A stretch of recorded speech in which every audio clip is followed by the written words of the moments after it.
রাসূলুল্লাহ সাল্লাল্লাহু আলাইহি সাল্লাম বলেন, তোমরা পোশাকের মধ্যে সাদা পোশাক বেশি পরবা, আর যারা মারা যাবে তাদেরকে সাদা কাপড় দিয়ে কাফন দিবা। জীবিত তোমরা যারা, তোমরাও সাদা পোশাক পরবা, আর মৃতদেরকেও সাদা পোশাক পরায়া কবর দিবা। তাহলে সাদা পোশাকে অভ্যস্ত করার চেষ্টা করা। কেন? রাসূলুল্লাহ সাল্লাল্লাহু আলাইহি সাল্লাম বলেন, কেননা পোশাকের মধ্যে সবচেয়ে উত্তম পোশাক সাদা পোশাক। ফাইন্না খায়রাহা সিয়াবুন, কেননা রাসূল সাল্লাল্লাহু আলাইহি সাল্লাম বলেন যে সবচাইতে সর্বোত্তম পোশাক হলো সাদা পোশাক। এই জন্য সাদা পোশাকে, অন্য পোশাক আমি না করছি না, কিন্তু রাসূল সাল্লাল্লাহু আলাইহি সাল্লাম বলেন যে সাদা পোশাকে অভ্যস্ত করার চেষ্টা করো। 12 নাম্বার, এমন পোশাক পরানো যেন তার মাঝে অহংকার না আসে। আবার বলছি, অহংকার এসে যায় এমন পোশাক না পরানো। এমন পোশাক পরানো যেন তার মাঝে কোনো অহংকার কাজ না করে। আপনি এমন একটা জামা পরছেন, পরার আগে যা ছিলেন পরার সাথে সাথে আপনার ভাব কে দেখে? আগে ঠিক ছিলেন, পরছেন, এখন হ্যাঁ কি হয়েছে বলেন, কি সমস্যা? আগে কিন্তু এটা ছিল না। পরার সাথে সাথেই আলাদা একটা মুভমেন্ট তৈরি হয়ে গেছে আপনার। এই জাতীয় অহংকারের পোশাক যেন না পরানো হয়। রাসূলুল্লাহ সাল্লাল্লাহু আলাইহি সাল্লাম বলেন, কুলু ওয়াশরাবু, তোমরা খাও পান করো। কি বলে দেখেন? কুলু ওয়াশরাবু, তোমরা খাও তোমরা পান করো। ওয়া তাসাদ্দাকু, তোমরা দান খয়রাত করো। এরপরে কি বলে দেখেন? ওয়ালবাসু মা লাম ইউখালিতুহু ইসরাফুন আও মাখিলা, তোমরা ওই পোশাক পরো যেই পোশাকে অপচয় হয় না আর অহংকার আসে না। তোমরা এমন পোশাক পরবা যেই পোশাক অপচয়ের পোশাক না, আর যেই পোশাকের মধ্যে অহংকার প্রকাশ পায় না, এমন পোশাক পরবা। তাহলে কি শিখলাম ভাই? এমন পোশাক পরিধান করা যেটার মধ্যে কোনো অপচয় হয় নাই, এমন পোশাক পরিধান করা যেটার মধ্যে অহংকারের কোনো ভাব আসে না। আল্লাহ কথাগুলো মনে রাখার তৌফিক দান করেন। তাহলে 11 নাম্বার গেল সাদা পোশাকে অভ্যস্ত করা। 12 নাম্বার, অহংকারী পোশাক থেকে সন্তানকে দূরে রাখা। 13 নাম্বার, সন্তানকে ছোট থেকে বড় সব বিষয় শিখিয়ে দেওয়া, এমনকি জুতা পরিধান করাটাও শিখিয়ে দেওয়া। কি পরিধান করা বলেন তো? ক্বালা রাসূলুল্লাহ সাল্লাল্লাহু আলাইহি ওয়াসাল্লাম, লা তামশি ফি নালিন ওয়াহিদ। রাসূলুল্লাহ সাল্লাল্লাহু আলাইহি সাল্লাম বলেন, এক জুতায় হাঁটবা না। লা তামশি ফি নালিন ওয়াহিদ, এক জুতায় হাঁটবা না। এক জুতা পরছেন, আরেক পায়ে জুতা নাই, এটা নিষেধ। তো বাচ্চারা দেখবেন বুঝে না, একটা পরে আরেক পায়ে জুতা নাই। এই ছোটবেলা থেকে ওরা শিখাইবেন, প্রয়োজনে 2 পা খালি থাকবে, কিন্তু এক পায়ে জুতা পরলে বাবা বাবা পরো, মা মা পরো, আরেকটা জুতা পরো, এইভাবে শিখাবেন ছোটবেলা থেকে। রাসূল সাল্লাল্লাহু আলাইহি সাল্লাম বলছেন, এক পায়ে জুতা বইরা হাঁটবা না। ওয়ালা তাকুল বিশমালিকা, বাম হাতে খাইবা না। ওয়ালা তাশতামিলিস সাম্মা, এক পোশাকে পুরো শরীর ঢাকবা না। আপনি এক পোশাকে পুরো শরীর রাখছেন, ভিতরে কিচ্ছু নেই, এরকম নবীজি নিষেধ করছে। এক পোশাকে পুরা শরীর ঢেকে দেওয়ার ঘটনা হয় স্বামী স্ত্রীর মাধ্যমে। রাসূলুল্লাহ সাল্লাল্লাহু আলাইহি সাল্লাম বলেছেন, তুনকাহুল মারআতু লিআরবাইন, একটি মেয়েকে বিয়ে করা হবে 4টি বিষয়ের প্রতি লক্ষ্য রেখে। লিমালিহা, 1 নাম্বার তার সম্পদ দেখা হবে। ওয়ালি হাসাবিহা, 2 নাম্বার মেয়েটির বংশ দেখা। 3 নাম্বার ওয়ালি জামালিহা, সৌন্দর্যতা দেখা। 4 নাম্বার ওয়ালি দীনিহা, দিনদারিতা দেখা। এই 4টির মধ্যে রাসূলুল্লাহ সাল্লাল্লাহু আলাইহি সাল্লাম বলেন, ফাসফার বিদাতিদ দ্বীন, 4টি বৈশিষ্ট্যের মধ্যে দিনদারিতাকে প্রাধান্য দাও। সম্পদ দেখা, বাকি সম্পদ যদি একটু কমও হয়। বংশ দেখা, বাকি বংশ মর্যাদা মোটামুটি হয়েছে, কথার কথা। সৌন্দর্যতাও দেখতে বলা হয়েছে, মোটামুটি ঠিক আছে। দিনদারিতা পরিপূর্ণ হতে হবে, এটাকেই প্রাধান্য দিতে হবে। 4টার মধ্যে দিনদারিতা প্রাধান্য দেওয়া। আমাদের সমাজ প্রথম 3টা প্রাধান্য দেয়, শেষেরটা আছে না নাই খোঁজও নেয় না। সম্পদ দেখে, বংশ দেখে, সৌন্দর্যতা দেখে। কেউ জিজ্ঞাসা করে না মেয়েটা নামাজি কিনা, কোরআন পড়তে পারে কিনা, এখন এই প্রশ্নই আসে না। আগে মেয়ে দেখতে গেলে মেয়ের কোরআন তেলাওয়াত শুদ্ধ কিনা এটা জামাই পরীক্ষা করত। নতুন হুববধূ যে যে তার বিবি হবে তাকে বলতেন, আপনি কি কোরআন পারেন? একটু পড়ে শোনান। নামাজ পড়েন? নামাজের নিয়মকানুন জানেন? আগের দিনে ছেলেরা মেয়ে দেখতে গেলে এই প্রশ্ন করত। এখন ছেলে মেয়ের সাক্ষাৎ হয় রেস্টুরেন্টে, দুই পরিবার সেখানে গিয়ে সাক্ষাৎ করায়। তখন তারা একে অপরের মধ্যে বোঝাপড়া হয় যে আপনি কি বিষয় পছন্দ করেন, কোন কালার পছন্দ করেন, কোন ড্রেস পছন্দ করেন, এগুলো। তো বর্তমান যুগে প্রথম তিনটা দেখা হয়: সম্পদ, বংশ, সৌন্দর্যতা। অথচ রাসূল সাল্লাল্লাহু আলাইহি সাল্লাম বললেন দিনদারিতা দেখার জন্য, কিন্তু এটাই সবচেয়ে প্রাধান্য কম পায়। আল্লাহ আমাদের সকলকে সর্বক্ষেত্রে দিনদারিতা প্রাধান্য দেওয়ার তৌফিক দান করেন। কন্যার বাবা যারা, তাদেরকে রাসূলুল্লাহ সাল্লাল্লাহু আলাইহি সাল্লাম বলেছেন, মান তারদাউনা দীনাহু ওয়া খুলুকাহু, যেই ছেলের মধ্যে দুইটা বিষয় তোমরা বেশি পাইবা, একটা হলো তার দিনদারিতা, আর একটা হলো তার চারিত্রিক বৈশিষ্ট্য যদি ভালো হয়, মেয়েকে তার কাছে বিয়ে দিয়ে দাও। কোনো ছেলে যদি দিনদার হয়, কোনো ছেলেদের যদি চারিত্রিক বৈশিষ্ট্য ভালো হয়, রাসূলুল্লাহ সাল্লাল্লাহু আলাইহি সাল্লাম বলেন তার কাছে তুমি তোমার কন্যাটা বিয়ে দিয়ে দাও। আমরা যারা অভিভাবক শ্রেণী আছে এবং এখানে যারা ইয়াং আছি, আমরা যুব সমাজ, আমাদের সকলকে এই বিষয়গুলা লক্ষ্য রাখা। পাত্র দিনদার পাত্রীর প্রতি লক্ষ্য রাখবে, পাত্রী দিনদার পাত্রের জন্য আল্লাহর কাছে দোয়া করবে। আল্লাহ তাআলা এইভাবে একজন দিনদার ছেলে মেয়ে উভয়ের মাধ্যমে একটা পারিবারিক জীবন যেন শুরু হয়, আল্লাহ এমন ব্যবস্থাই যেন করে দেয়। এইগুলো পরিবার নীতি সম্পর্কে প্রথম কথা। বিয়ে করে বিবি নিয়ে আসলেন, এখন আল্লাহর কাছে একটা সন্তান চাইতেছেন। রাসূলুল্লাহ সাল্লাল্লাহু আলাইহি সাল্লাম বলে দিয়েছেন যেই পদ্ধতিতে আল্লাহর কাছে সন্তান কামনা করা, সেই পদ্ধতি আল্লাহ রাসূল শিখিয়ে দিয়েছেন। বিসমিল্লাহি আল্লাহুম্মা জান্নিবনা শায়তান ওয়া জান্নিবিশ শায়তানা মা রাযাকতানা। আল্লাহ, আমি আমার স্ত্রী, আমরা দুইজন আপনার কাছে আপনার নামে, বিসমিল্লাহির রহমানির রহিম, আপনার নামে আমরা আপনার কাছে একজন সন্তান কামনা করতেছি। যেই সন্তানটা আমাদেরকে দান করবেন, এই সন্তান থেকে শয়তানকে দূরে রাখেন, সন্তানটাকে শয়তান থেকে আপনি হেফাজত করবেন। কেউ যদি এই দোয়া পড়ে, ফাইন কুদ্দিরা লাহু মা বাইনাহুমা, তাদের মধ্যে যদি আল্লাহ সন্তানের ফায়সালা করেন, ওই সন্তান দুনিয়াতে আসলে আল্লাহ তাআলা তাকে শয়তান থেকে হেফাজত করবেন। সন্তান দুনিয়াতে আসছে, আসার পর সন্তানের প্রথম অধিকার তার কানে আজান একামত দেওয়া, ছেলে হোক মেয়ে হোক, আজান দেওয়া, একামত দেওয়া। আমাদের সমাজে ছেলে হইলে খুশিতে আজান দেয়, প্রয়োজনে মুয়াজ্জিন সাহেবরে ভাড়া করে নিয়ে আসবে। মেয়ে হইলে আজান দূরের কথা, এটা জানাইতে চায় না আমার যে মেয়ে হইছে। সূরা নাহলের 58 নম্বর আয়াতে আল্লাহ বলেন, ওয়াইযা বুশশিরা আহাদুহুম বিল উনসা যাল্লা ওয়াজহুহু মুসওয়াদ্দাও ওয়া হুয়া কাযীম।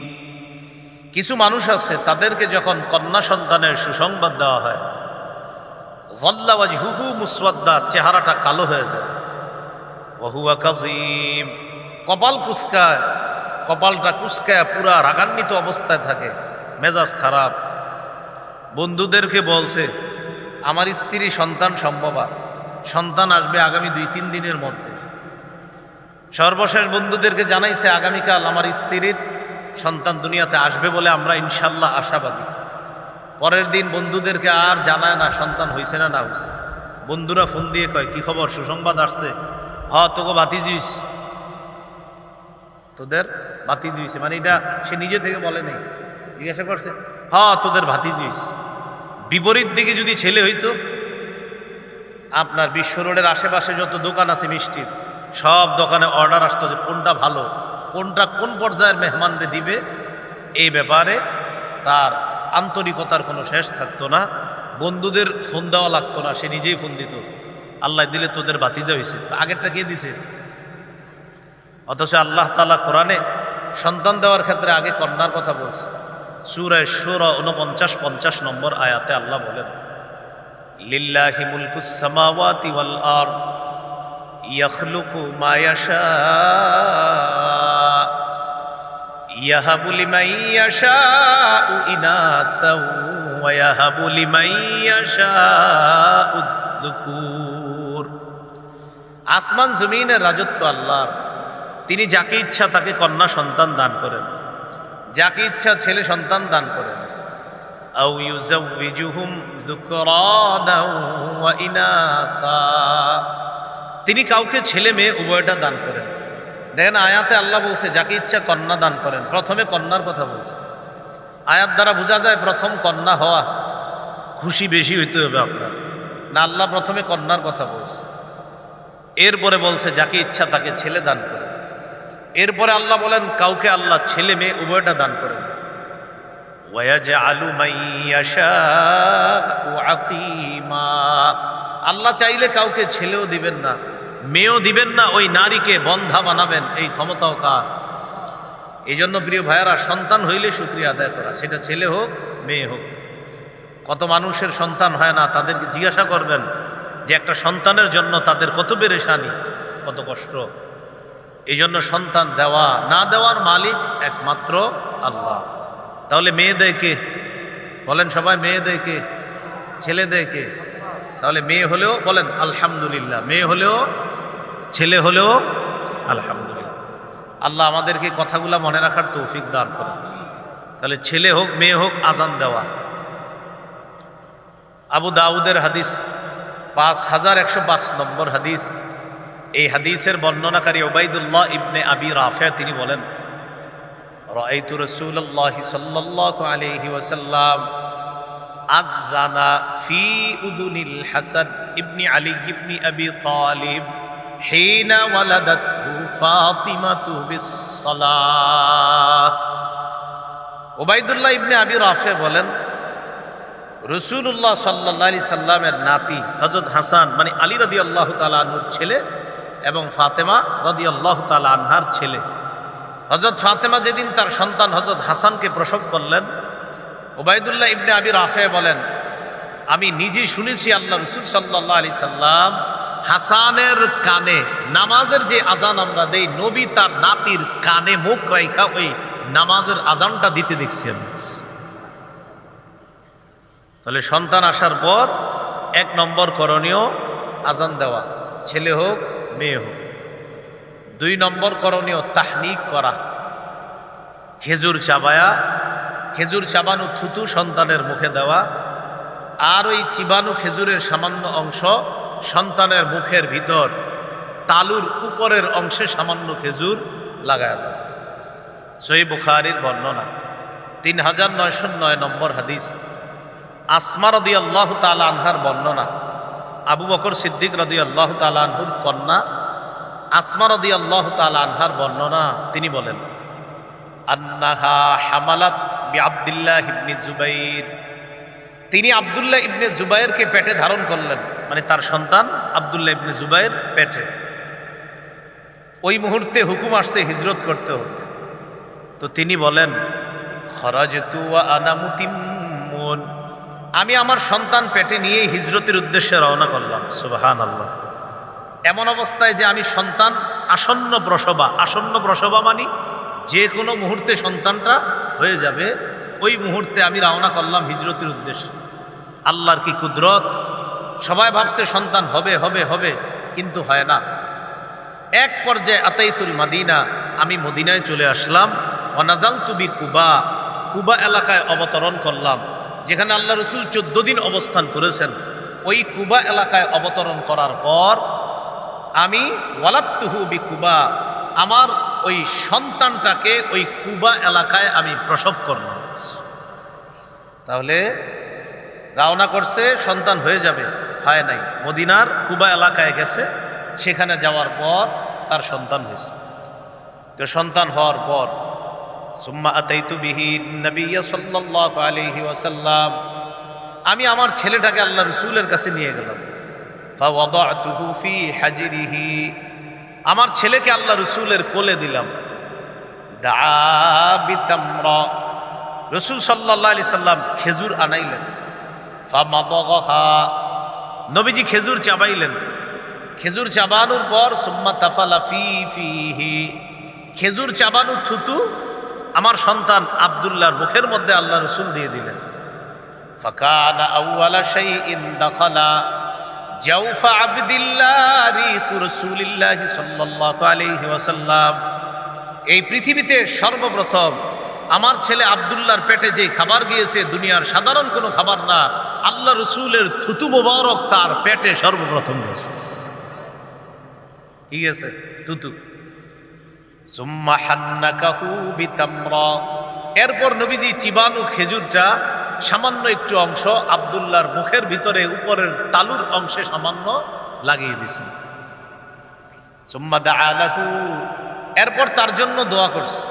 ওয়া বাররাকা আলাইহি, আল্লাহর কাছে তার জন্য বরকত কামনা করছে। দাআ লাহু, তার জন্য দোয়া করছে, তার জন্য আল্লাহর কাছে বরকত কামনা করছে। এখান থেকে শিখলাম সন্তান দুনিয়াতে আসার পর দ্বিতীয় কাজ তাহনিক করানো। এই যে কাজটা করলো নবীজি, এটাকে বলা হয় তাহনিক। এই যুগে কোনো আল্লাহওয়ালা বুজুর্গ, কোনো আলেম, তাদেরকে আপনি একটু খেজুর দিবেন। খেজুর চাবানো থুতুটা আপনার সন্তানের মুখে দিবে। আর হুজুর যদি যাওয়া সম্ভব না হয়, হুজুরের চাবানো খেজুরটাই নিয়ে যাবেন, কারণ এই খেজুরের মধ্যে হুজুরের থুতুও লেগে থাকবে। সেই থুতু আপনার সন্তানের মুখে দেওয়ার চেষ্টা করবেন। এটাকে বলা হয় তাহনিক। যারা নতুন নতুন বিয়ে করেছেন, নতুন বাবা হবেন, ইনশাল্লাহ আপনারা এই কথাগুলা মনে রাখবেন। আল্লাহ তৌফিক দান করেন। 3 নাম্বার, যার সন্তান হবে, সন্তানের জন্য আর মা বাবার জন্য আমরা যারা আছি, আমরা বরকতের দোয়া করব। আপনার ভাতিজা হইছে, ভাইয়ের জন্য দোয়া করবেন, ভাতিজার জন্য দোয়া করবেন। আপনারা নতুন একটা সন্তান দেখতে গেছেন অমুক এলাকায়, সেখানে যাওয়ার পর ওই সন্তানের মা বাবা আর সন্তানটার জন্য দোয়া করবেন। আবু দাউদের হাদিস 5106 নম্বর হাদিস, আয়েশা রাদিয়াল্লাহু তাআলা আনহার বর্ণনা, তিনি বলেন, কানা রাসূলুল্লাহ সাল্লাল্লাহু আলাইহি ওয়াসাল্লাম ইউতা বিস-সিবিয়ান ফায়াদউ লাহুম বিল বারাকাহ, রাসূলুল্লাহ সাল্লাল্লাহু আলাইহি সাল্লামের কাছে শিশুদেরকে আনা হতো, তিনি তাদের জন্য বরকতের দোয়া করতেন। নবীর কাছে শিশুদেরকে আনা হতো, তিনি তাদের জন্য বরকতের দোয়া করতেন। সন্তান হওয়ার পর কোলে করে মাদ্রাসায় নিয়ে আসবেন। মাদ্রাসার মোতামিম, শাইখুল হাদিস, মুহাদ্দিস সাহেব যারা, তাদের কাছে নিয়ে এসে বলবেন, হুজুর একটু দোয়া করে দেন। ব্যাস এতটুকুই, একটু দোয়া করবে। কি দোয়া করবে?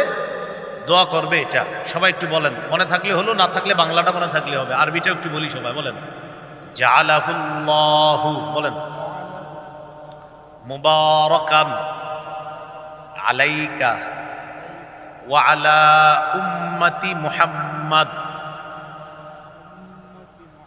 সাল্লাল্লাহু আলাইহি ওয়াসাল্লাম।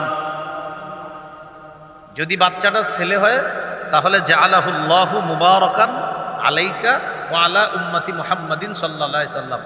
শিশু সন্তান যদি মেয়ে হয় তাহলে বলবেন জাআলাহাল্লাহু মুবারাকাতান আলাইক ওয়া আলা উম্মতি মুহাম্মাদিন সাল্লাল্লাহু আলাইহি সাল্লাম।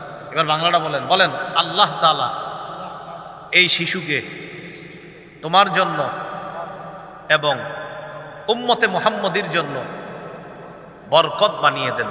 সুবহানাল্লাহ। হ্যাঁ, তোমার জন্য আর উম্মতে মুহাম্মদ সাল্লাল্লাহু আলাইহি সাল্লাম, গোটা উম্মতে মুহাম্মদির জন্য তোমার এই সন্তানকে যেন আল্লাহ বরকতের কারণ বানায়। এটা আমরা অন্যের সন্তানকে দেখা এই দোয়াটা করব তার জন্য আর তার বাবার জন্য, অথবা আলেমদের কাছে নিয়ে আইসা এই দোয়াগুলা তাদের কাছ থেকে আমরা নিয়ে নিব। আরো দোয়া করা যায়, যত বরকতের দোয়া আছে। এ হলো 3 নাম্বার। শিশু সন্তান হওয়ার পর 4 নাম্বার করণীয়, শিশুর কান্নাকে গুরুত্ব দেওয়া। এক রুমে বইরা ইচ্ছা মতো কান্দতেছে, আপনি বাবা এই পাশের রুমে বসে রয়েছেন, আর বাচ্চারা কান্না করলে মনে হয় যে মা ছাড়া আর কেউ নিবেই না, মানে বাবা আছে উনিও নিতে চায় না, অন্যরা নিতে চায় না। শিশু অনেক সময় কান্না যেন না করে, এটাও তার জন্য কষ্টের বিষয়। আর শিশু বেশি কাঁদলে তার মা অনেক কষ্ট পায়। আল্লাহ রাসূল সাল্লাল্লাহু আলাইহি সাল্লাম মাকে এই কষ্ট দেওয়া নিষেধ করছে। সহিহ বুখারীর বর্ণনা 868 নম্বর হাদিস, 868 মানে 868। এই হাদিসের মধ্যে আসছে রাসূলুল্লাহ সাল্লাল্লাহু আলাইহি সাল্লাম বলেন, ইন্নী লাআকুমু ইলাস সালাহ ওয়া উরিদু আন উতাব্বিলা ফিহা, আমি নামাজে দাঁড়ানোর পর নিয়ত করি লম্বা কেরাত পড়ব, আমি নামাজে দাঁড়ানোর পর নিয়ত করি লম্বা কেরাত পড়ব। ফাসমাউ বুকাআস সাবিয়্যি, হঠাৎ যদি নামাজের মধ্যে কোনো শিশুর কান্নার আওয়াজ শুনি, ফাআতাজাওয়াজু ফিহা মাশাক্কাতান বা কারাহিয়াতান আন আশুক্কা আলা উম্মিহি, আমি নামাজের মধ্যে লম্বা কেরাত পড়ার নিয়ত করি, কিন্তু যখন কোনো শিশুর কান্নার আওয়াজ শুনি কেরাতটা সংক্ষিপ্ত করে ফেলি এই আশঙ্কায় যে শিশুর মা কষ্ট পাবে।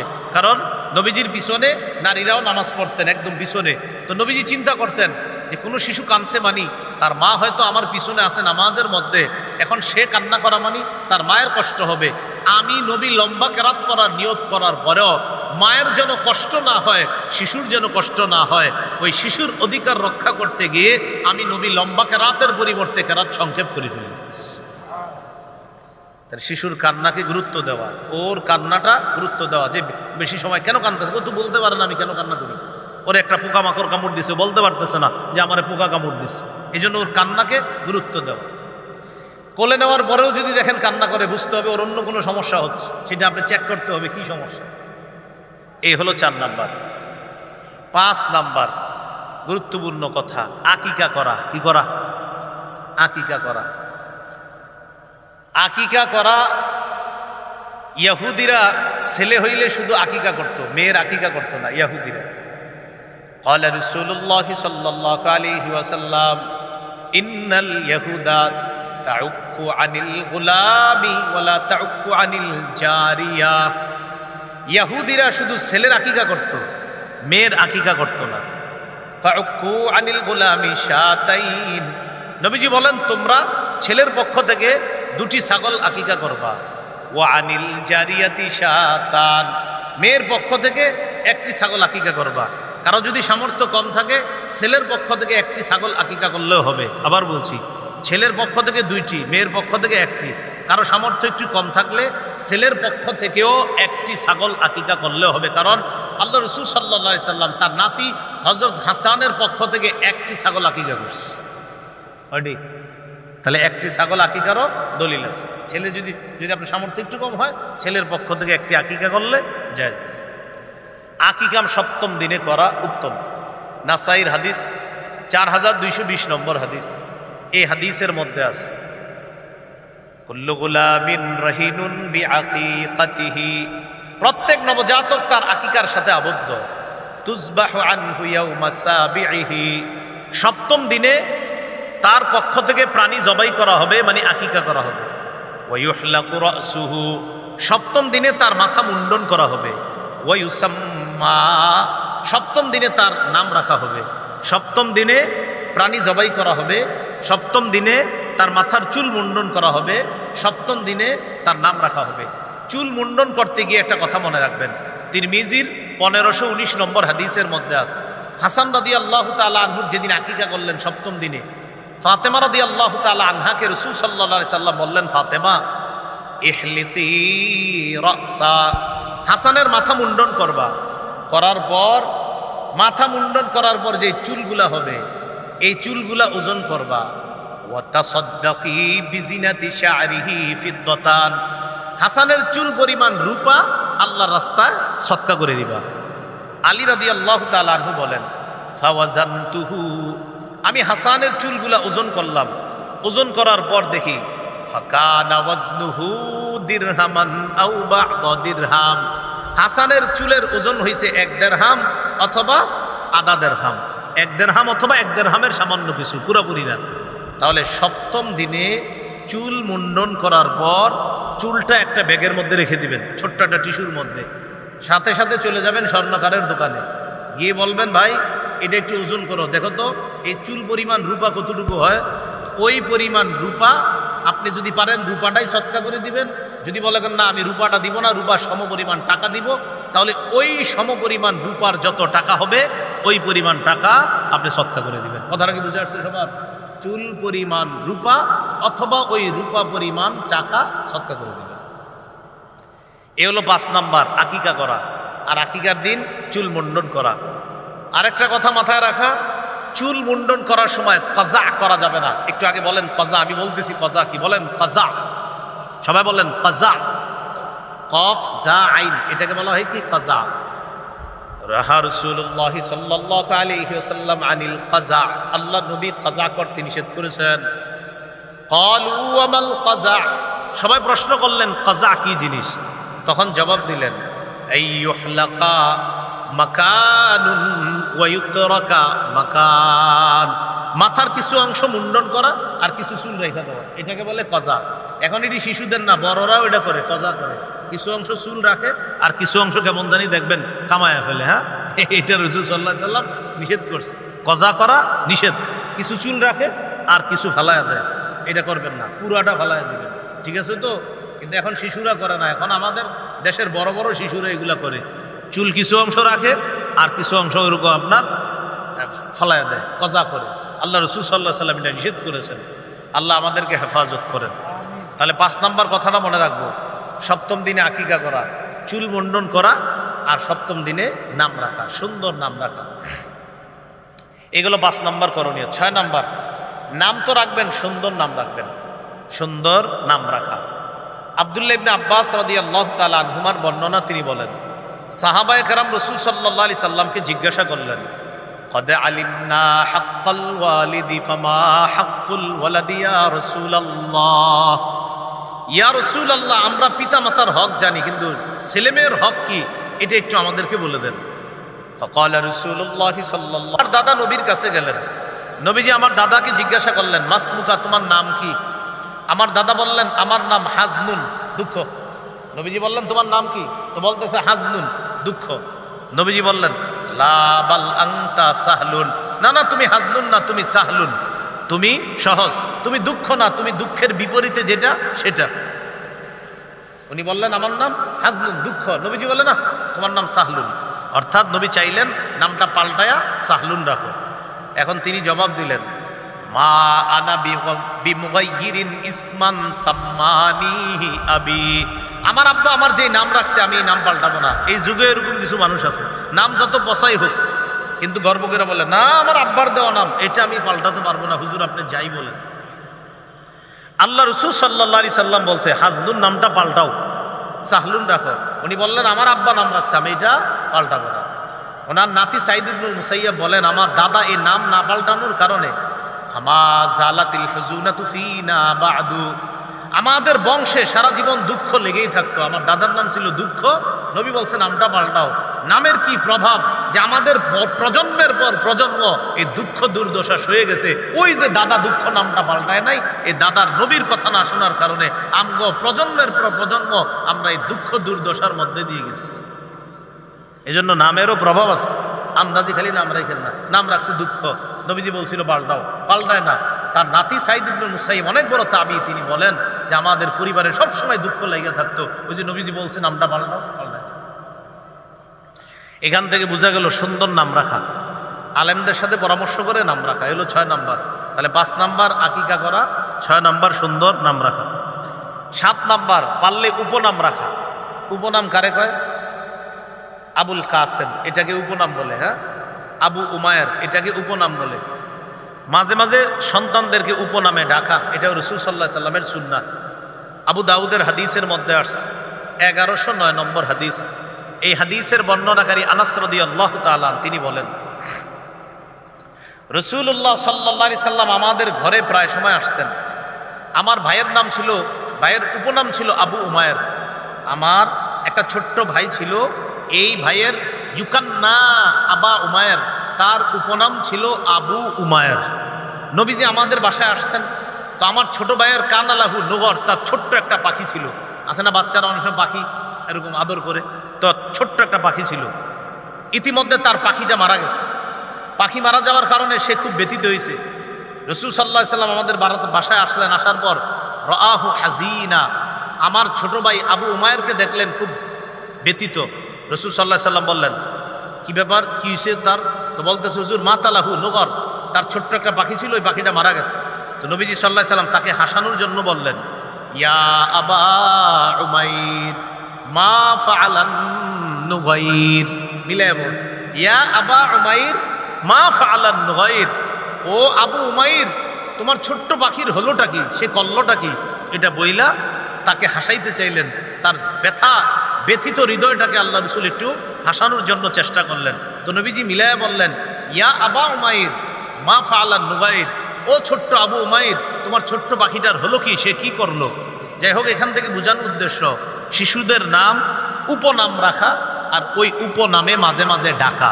যেমন আল্লাহ রাসূল সাল্লাল্লাহু আলাইহি সাল্লাম একটা শিশুকে তার উপনাম বলে ডেকে তাকে সান্ত্বনা দেওয়ার চেষ্টা করছে, এটাকে বলে উপনাম। আবুল কাসেম, আবু উমায়ের, এরকম আর কি, এগুলাকে বলে উপনাম। 8 নাম্বার, একজন শিশু দুনিয়াতে আসার পর তার 8 নাম্বার অধিকার, এই শিশু পড়ে গেলে, বারবার পড়ে গেলে তাকে উঠানোর চেষ্টা করা।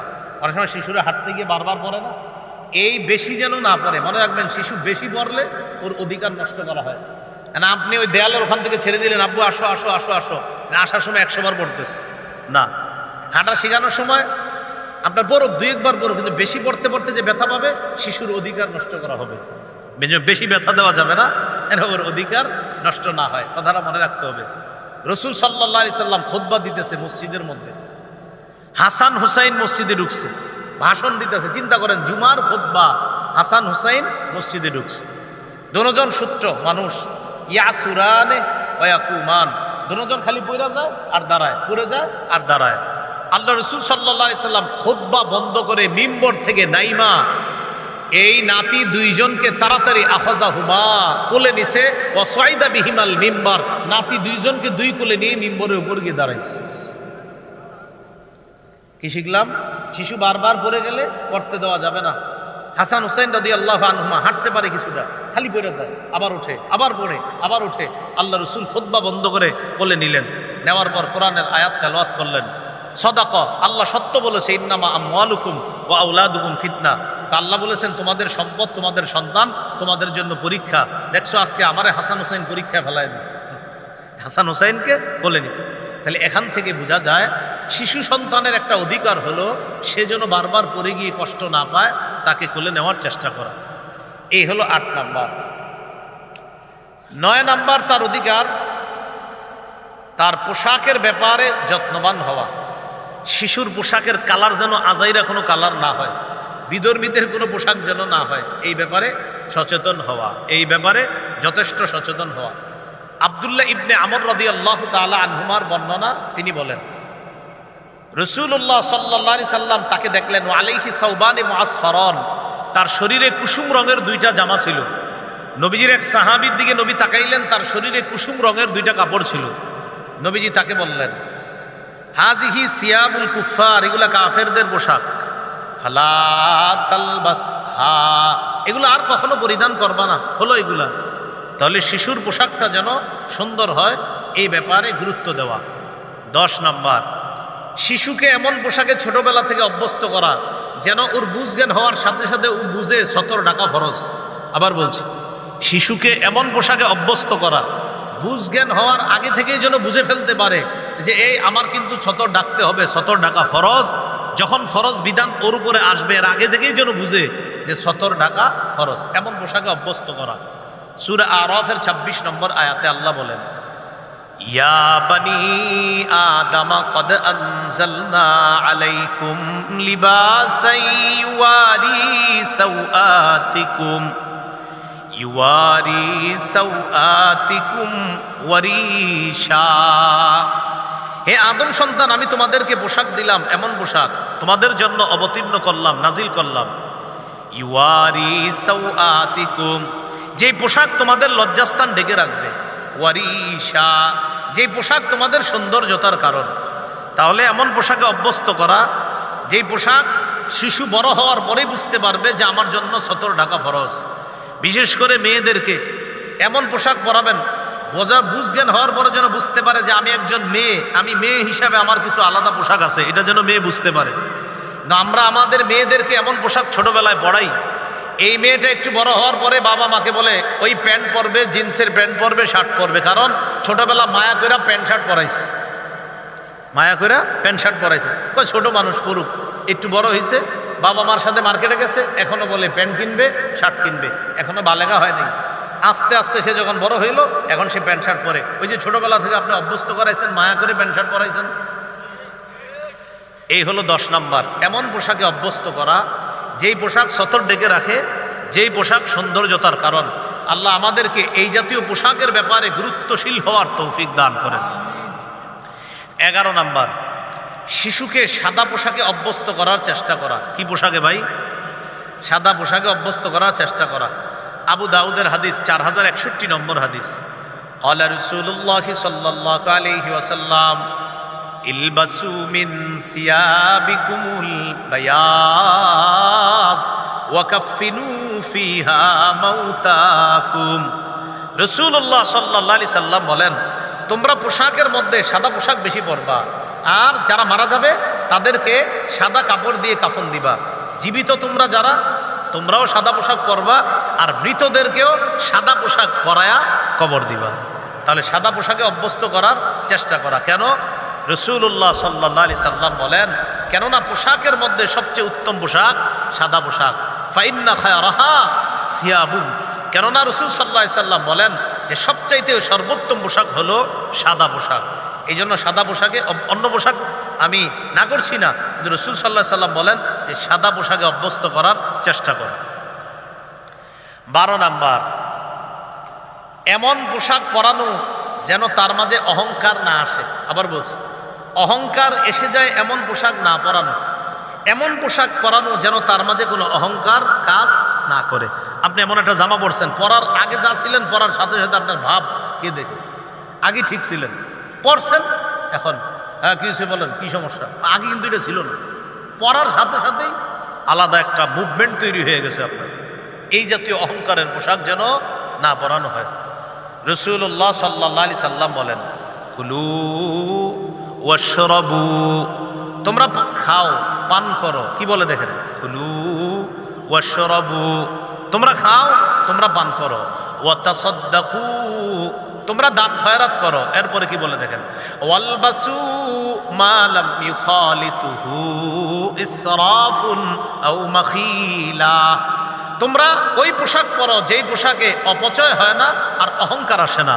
তোমরা এমন পোশাক পরবা যেই পোশাক অপচয়ের পোশাক না, আর যেই পোশাকের মধ্যে অহংকার প্রকাশ পায় না, এমন পোশাক পরবা। তাহলে কি শিখলাম ভাই? এমন পোশাক পরিধান করা যেটার মধ্যে কোনো অপচয় হয় নাই, এমন পোশাক পরিধান করা যেটার মধ্যে অহংকারের কোনো ভাব আসে না।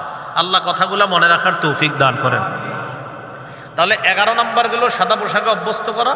12 নাম্বার, অহংকারী পোশাক থেকে সন্তানকে দূরে রাখা। 13 নাম্বার, সন্তানকে ছোট থেকে বড় সব বিষয় শিখিয়ে দেওয়া, এমনকি জুতা পরিধান করাটাও শিখিয়ে দেওয়া। কি পরিধান করা বলেন তো?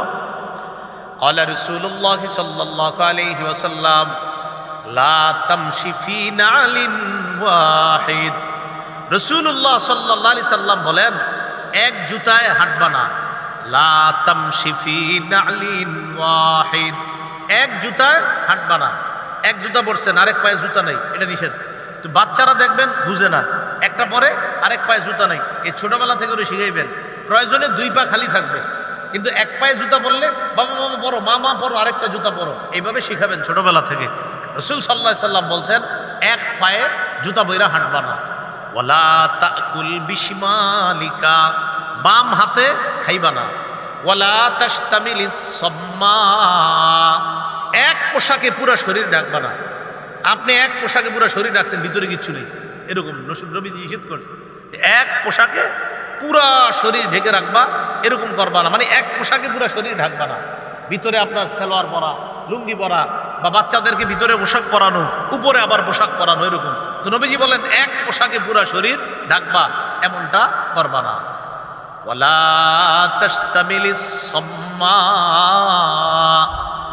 ওয়ালা তাদা ইহদা রিজলাইকা আলাল উখরা ইযা ইসতালকাইতা, তুমি যখন চিত হয়ে শুইবা, দেখেন তো এরকম করেন কিনা, প্রায় মানুষ করেন, চিত হয়ে শোয়ার পর এক পায়ের উপর আরেক পা রাখবা না। রাখিনি? হ্যাঁ, চিত হয়ে শোয়ার পর এক পায়ের উপর আরেক পা রাখে না। শিশুকে ছোটবেলা থেকে শিখাবেন, যখন চিত হয়ে শুবে দেখবেন অনেক শিশু এরকম এক পায়ের উপর আরেক পা রাখতেছে। শিশু কি, বড়রাও রাখতেছে। শুইছে, শোয়ার পর এক পায়ের উপর আরেক পা রাইখা নাড়াইতেছে পা, খুব ব্যস্ত, চিন্তায় আছে। তো নবীজি বলেন ওয়ালা তাদা ইহদা রিজলাইকা আলাল উখরা ইদাস্তালকাইতা, যখন তুমি চিত হয়ে শুইবা এক পায়ের উপর আরেক পা রাখবা। তাহলে এটা ছোটবেলা থেকে শিশুকে আমরা শিক্ষা দিতে হবে যে এক পায়ের উপর আরেক পা রাখা যাবে না। এটা ছোটবেলা থেকে শিশুকে কি করতে হবে? শিক্ষা দিতে হবে। প্রিয় ভাইয়ারা, কথাগুলি কি মনে থাকবে ইনশাআল্লাহ? হ্যাঁ, এই কথাগুলো অবশ্যই মনে রাখার চেষ্টা করব। আল্লাহ তৌফিক দান করেন। 14 নাম্বার, সন্তানকে তাওহীদের শিক্ষা দেওয়া। গুরুত্বপূর্ণ কথা, একটু আস্তে আস্তে বড় হয়েছে, দাঁতটা তুলতেছে। তাওহীদের শিক্ষা দেওয়া। বলেন কিসের শিক্ষা দেওয়া? হ্যাঁ, তাওহীদের শিক্ষা দেওয়া। বাবা বলো বলো লা ইলাহা ইল্লাল্লাহ, হ্যাঁ বলো, এরকম বলানোর চেষ্টা করা। হ্যাঁ আল্লাহ বলো, আল্লাহ বলো। জিবরিল, মিকাইল, ইসরাফিল, আজরাইল এগুলো শিখাবেন। মুহাম্মদ সাল্লাল্লাহু আলাইহি সাল্লাম, আদম, সফিউল্লাহ এগুলা শিখাবেন। আবু বকর, ওমর, ওসমান, আলী এগুলা শিখাবেন। না আমাদের শিশুরা এগুলা পারে না, অন্য কিছু পারে। আপনি অবাক হবেন যা পারে। আমাদের শিশুরা এমন কিছু পারে যেগুলো শুনলে আপনি অবাক হয়ে যাবেন। শিশু আপনাকে বলবে ও ওই কার্টুনটা, না না না ওই কার্টুন না, এটা হলো মিনা কার্টুন, সেই কার্টুন। এবার বলবে আপনাকে কার্টুনের নাম বাচ্চা একের পর এক বলে দিবে, মানে কার্টুনেরও নাম আছে, এটা এই কার্টুন না, এটা ওই কার্টুন, এটা ওই কার্টুন। ও আপনাকে একের পর এক নাম বলে, শুধু আওয়াজটা শুনে বলে দিবে এটা কোন কার্টুন। ছোটবেলা থেকে সন্তানকে তাওহীদের শিক্ষা দেওয়া। তিরমিজির হাদিস 2516 নম্বর হাদিস, রাসূলুল্লাহ সাল্লাল্লাহু আলাইহি সাল্লাম আব্দুল্লাহ ইবনে আব্বাস রাদিয়াল্লাহু তাআলা আনহুমাকে বলেন, ইয়া গুলাম উআল্লিমকা কালিমাত, এ বালক আমি তোমাকে কিছু কথা শিখিয়ে দিব, তুমি মন দিয়ে শোনো। ইহফাজিল্লাহ ইয়াহফাজকা, তুমি আল্লাহর বিধিবিধানগুলা রক্ষা করবা, আল্লাহ তোমাকে রক্ষা করবে। সুবহানাল্লাহ। ইহফাজিল্লাহ তাজিদহু তুজাহাক, তুমি সদা সর্বদা আল্লাহকে স্মরণে রাখবা, বিপদে আপদে আল্লাহ তোমাকে হেফাজত করবে। এরপরে কি শিখাইতে দিয়েছেন? ওয়া'লাম আন্নাল উম্মাতা লাউ ইজতামাআত আলা আইয়ানফাউকা বিশাইইন লাম ইয়ানফাউকা ইল্লা বিশাইইন ক্বাদ কাতাবাহুল্লাহু লাকা। শোনো, সারা পৃথিবীর সবাই যদি একত্রিত হয় তোমাকে উপকার করার জন্য, সারা পৃথিবীর মানুষ তোমার ততটুকু উপকার করতে পারবে যতটুকু আল্লাহ লিখে রাখছে। এই বিশ্বাস ছোটবেলা থেকে শিক্ষা দিতে হবে। তোমাকে আল্লাহ যতটুকু দিবে ততটুকুই মানুষ তোমার উপকার করতে পারবে। ওয়ালাউ ইজতামাউ আলা আইয়াদুররুকা বিশাইইন লাম ইয়াদুররুকা ইল্লা বিশাইইন ক্বাদ কাতাবাহুল্লাহু আলাইক। সারা পৃথিবীর সবাই যদি তোমার ক্ষতি করার চেষ্টা করে ততটুকু ক্ষতি করতে পারবে যতটুকু আল্লাহ লিখে রাখছে, এর চাইতে বেশি ক্ষতি করতে পারবে না। কি শিখলাম বলেন তো? সারা দুনিয়ার মানুষ আমার কতটুকু উপকার করতে পারবে যতটুকু কে লিখে রাখছে। সারা দুনিয়ার মানুষ মিলেও আমার ততটুকু ক্ষতি করতে পারবে যতটুকু কোথায় লেখা আছে? আল্লাহর কাছে। এই শিক্ষা ছোটবেলা থেকে সন্তানকে দেওয়া, তাওহীদের শিক্ষা দেওয়া যে আল্লাহ ছাড়া তোমার কোনো উপায় নাই, আল্লাহই তোমার সব কিছু, সদা সর্বদা বিপদে আপদে আল্লাহকে স্মরণ করতে হবে। আল্লাহই তোমার আপন, আল্লাহই তোমার খালেক, আল্লাহ তোমার রব, আল্লাহ তোমার সব, আল্লাহ তোমার সব কিছু করবে। এই শিক্ষা শৈশব থেকে সন্তানকে দেওয়া। এই হলো 14 নাম্বার। 15 নাম্বার, সন্তানকে ঈমানি তরবিয়ত দেওয়া। কি বললাম ভাই? এটা গুরুত্বপূর্ণ। ঈমানি তরবিয়তের মধ্যে শ্রেষ্ঠ তরবিয়ত নামাজের তরবিয়ত। বলি একটু সবাই, ঈমানি তরবিয়তের মধ্যে শ্রেষ্ঠ তরবিয়ত কিসের তরবিয়ত? হ্যাঁ, নামাজের তরবিয়ত, এটা শ্রেষ্ঠ তরবিয়ত। قال رسول الله صلى الله عليه وسلم مروا أولادكم بالصلاة وهم أبناء 7 سنين। তোমাদের সন্তানের বয়স যখন 7 বছর তখন তাদেরকে তোমরা নামাজের হুকুম করো। ওয়াদরিবুহুম আলাইহা ওয়া হুম আবনাউ 10 সিনিন। তাদের বয়স যখন 10 বছর হয় প্রয়োজনে তাদেরকে মৃত্যু আঘাত করো নামাজ পড়ার জন্য। 7 বছরে হুকুম করবা, 10 বছরে প্রয়োজনে মৃদু আঘাত করবা। তাহলে ঈমানি তরবিয়তের মধ্যে শ্রেষ্ঠ একটা তরবিয়ত নামাজের তরবিয়ত। নামাজ শিক্ষা দেওয়া 7 বছর বয়স থেকেই ওরে চেষ্টা করবেন, হাত ধরে ধরে মসজিদে নিয়ে যাওয়ার চেষ্টা করবেন। 7 বছরের আগে থেকে নিয়ে যাওয়ার চেষ্টা করেন, হাত ধরে ধরে মসজিদের কোনায় নিয়ে দাঁড় করায় রাখেন। আপনি একদম কর্নারে দাঁড়ান, বাচ্চাটা জানালার পাশে আপনি দাঁড় করায় রাখেন। প্রয়োজনে ওরে এমনভাবে দাঁড় করান সেখানে নিয়ে যাওয়ার আগে দুষ্টামি যেন না করে, প্রস্রাব পায়খানা করায় এরপর আপনি মসজিদে নিয়ে যান। যদি ওর কোনো অভ্যাস না থাকে যে কোনো সময় প্রস্রাব করতে পারে, সেটা ভিন্ন কথা। যদি এমন হয় না ও এখন মোটামুটিভাবে শক্ত, তাহলে তাকে মসজিদে নিয়ে যাওয়ার চেষ্টা করেন। আল্লাহ তৌফিক দান করেন। নামাজ সর্বাধিক গুরুত্ব দেওয়া। একটা কথা আমরা সবাই মনে রাখবো, আমাদের জীবনে একটা বিষয় আমরা সবচেয়ে গুরুত্ব দিব, সেটা হলো নামাজ পড়া। আমাদের জীবনে যত ব্যস্ততা থাক, হাজারো ব্যস্ততার মাঝে কখনো যেন আমার নামাজ ছুটে না যায়। মানুষ কি আজীব উপমা দেয়, আজীব ওজোর পেশ করে, নামাজ পড়ছেননি, মাহফিলের ব্যস্ততার কারণে পড়তে পারিনি। কিসের ব্যস্ততা? কি পড়তে পারিনি? কথার কথা বললাম, নামাজ পড়তে পারিনি, কি ব্যস্ততা? এই নামাজ পড়ছো যুবক, হুজুর বক্তাদেরকে রিসিভ করতে করতে আমি শেষ, এখনো সুযোগই পাইনি। আপনার কি কইছে এত রিসিভ করতে? হ্যাঁ, আপনি সুযোগ পান না এখনো নামাজ পড়া? আপনাকে কে বললো এত বক্তা রিসিভ করতে? আপনি নামাজের সুযোগ পান নাই? কে বলছে আপনাকে এই মাহফিল করতে? যে মাহফিল করতে গিয়ে আপনি নামাজের সুযোগ পাচ্ছেন না? মনে রাখবেন, এই একটা কথা লিখে পকেটে রাখবেন, আমার জীবনের হাজারো ব্যস্ততার মাঝে আমার রবকে যেন আমি ভুলে না যাই। কথা মনে রাখবেন। এই জন্য আল্লাহ তাআলা বলেন, ইয়া আইয়ুহাল্লাযীনা আমানু লা তুলহিকুম আমওয়ালুকুম ওয়ালা আওলাদুকুম আন যিকরিল্লাহ। হে ঈমানদারগণ, তোমাদের সম্পদ, তোমাদের সন্তান, তোমাদেরকে যেন আল্লাহর জিকির থেকে গাফেল না করে। সাধারণত মানুষ দুই কারণে নামাজ থেকে অলসতা করে: সম্পদের মায়া, সন্তানের মায়া। সন্তানের মায়া, সম্পদের মায়া, এই দুই মায়া মানুষ আল্লাহ থেকে দূরে সরে যায়। সন্তানের মায়া করতে গিয়ে আল্লাহ ভুলে যায়, সম্পদকে মায়া করতে গিয়ে আল্লাহ ভুলে যায়। ভাই নামাজ পড়বেন না, এই তো আরেকটু কাজ বাকি আছে। আরে ভাই নামাজ পড়বেন না, এই তো আরেকটু কাজ বাকি আছে। করতে করতে আসরের সময় শেষ, সূর্য হলুদ হয়ে গেছে, তার এখনো কাজ শেষ হয় না। সম্পদের মায়া রবকে ভুলে গেছে। এই জন্য আল্লাহ তাআলা বললেন, তোমার সম্পদ, তোমার সন্তান তোমাকে যেন আল্লাহর স্মরণ থেকে বিমুখ না করে।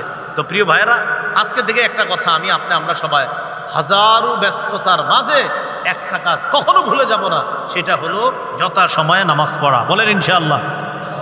এই শিক্ষাটা ছোটবেলা থেকে আপনার সন্তানটাকে, বাবা যেখানে যাচ্ছ, স্কুলে যাইতেছো, মাদ্রাসা যাইতেছো, আব্বু নামাজ পড়বা, আম্মু নামাজ পড়বা, ছোট্টবেলা থেকে বাচ্চাটাকে শিক্ষা দেন। যেখানেই থাকবা নামাজ যেন মিস না হয়, এই কথাটা বাচ্চাকে শিখান। ছোট্ট বাচ্চাকে এটা আপনি শিখাইয়া দেন।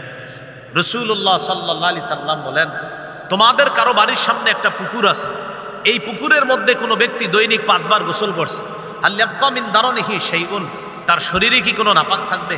বলেন তো, একটা পুকুরে এক ব্যক্তি দৈনিক 5 বার গোসল করলে তার শরীরে কোনো নাপাক থাকবে? রাসূলুল্লাহ সাল্লাল্লাহু আলাইহি সাল্লাম বললেন, ফাযালিকা মিসলুস সালাওয়াতিল খামস ইয়ামহুল্লাহু বিহিন্নাল ইন্নাল হাসানাতি ইউযহিবুনাস সাইয়্যাত। নিশ্চয়ই পুণ্য পাপের কাজ দূর করে দেয়। এই আয়াতে পুণ্য দ্বারা 1 নম্বর উদ্দেশ্য হলো 5 ওয়াক্ত নামাজ। ওই ব্যক্তিকে বললেন, তুমি 5 ওয়াক্ত নামাজ পড়ো? তিনি বললেন, হ্যাঁ। আল্লাহ রাসূল বললেন, আল্লাহ বলে দিছে 5 ওয়াক্ত নামাজ পড়লেই তুমি যেই গুনাহের কথা বলছো, আল্লাহ এই গুনাহ মাফ করে দিবেন। তাহলে গুনাহ মাফ, আমাদের তো সচরাচর গুনাহ হয়েই যাচ্ছে, সময় মতো ভরে দিব। তাহলে আসেন মূল কথায় আসেন। আজকে 15 নম্বর যে অধিকারটা বললাম, ইমানি তরবিয়ত। ইমানি তরবিয়তের মধ্যে শ্রেষ্ঠ তরবিয়ত নামাজের তরবিয়ত। আমরা 7 বছরের আগে থেকেই বাচ্চাকে শিখাবো যে তোমার জীবনের সবচেয়ে গুরুত্বপূর্ণ একটা শিক্ষা হলো নামাজ। এই নামাজটা সময় মতো পড়তে হবে। এটা শিশুরে প্রথমে মুখস্থ করার, ওর তো বুঝে আসবে না, খালি মুখস্থ করার। ও যেন তোতা পাখির মতো বলতে পারে যে কোনো কাউকে যে সময় মতো নামাজ পড়তে হয়। কিন্তু নামাজ কিভাবে পড়তে হয় মনে করেন এখনো জানে না, কিন্তু এটা মুখস্থ আছে ওর যে সময় মতো নামাজ পড়তে হয়। এটা শৈশব থেকে একটা বাচ্চাকে শিক্ষা দেওয়া। আজকে 15টা আলোচনা করলাম। এই 15টা বিষয় যতটুকু বলা হলো, একজন পরিবার গঠন কিভাবে করবেন সেখান থেকে আমরা শুরু করলাম। স্বামী স্ত্রী, এরপর সেখান থেকে ছেলে মেয়ে হয়, ছেলে হোক মেয়ে হোক, সদা সর্বদা আলহামদুলিল্লাহ বলা। একটা সন্তানকে কিভাবে আমরা বড় করে তুলতে পারবো, এইভাবে আমরা চেষ্টা করবো ইনশাআল্লাহ।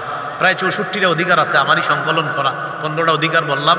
আমার একটা সংকলন মিম্বরের আমানত, প্রথম খণ্ডটা কোনোভাবে পারলে সংগ্রহ করে নেবেন, ওখানে 64টা অধিকার বিস্তারিত লেখা আছে।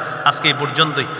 বিবারিয়ার কৃতি সন্তান এবং দারুল আরকাম মাদ্রাসার মুহাদ্দিস সাহেব এবং আপনাদের অত্যন্ত পরিচিত এবং ওলামায় হজরতদের কাছে অত্যন্ত পরিচিত মুখ হজরত মাওলানা মুফতি মাজহারুল হক কাসিমি দামাত বরকাতুহুল আলিয়া মুহাদ্দিস দারুল আরকাম মাদ্রাসা হজরত আলোচনা করবেন, দোয়া করবেন। এরপর আমরা এখান থেকে যাবো ইনশাল্লাহ। কেউ উঠাউঠি করবো না। একটা মাহফিলের সৌন্দর্যতা হলো একজন উঠে গেলে শ্রোতারা উঠে না যাওয়া, এটা হলো মাহফিলের সৌন্দর্যতা। এই জন্য মনে রাখবো, আমাদের এলাকার আলেম যারা, তাদেরকে যখন আমরা সম্মান করব, তখন অন্য জায়গায়ও আমরা সম্মান পাবো। এই জন্য আপনাদের কাছে, বিবাড়িয়ার মানুষদের কাছে আমার আবদার রইল, হজরত কিছুক্ষণ আলোচনা করে দোয়া করে দিবে। এই জন্য আমরা পরিবেশটা নষ্ট করব না। ওয়াদা করা যায়নি ইনশাল্লাহ? সবাই তো ওয়াদা করছেন না, করা যায় কিনা ইনশাল্লাহ? সবাই একটু জোরে বলেন না, বসে থাকা যাবে তো ইনশাল্লাহ? ইনশাল্লাহ। আল্লাহ সকলকে কবুল করেন, কেউ উঠাউঠি করবো না। আসসালামু আলাইকুম রহমতুল্লাহ।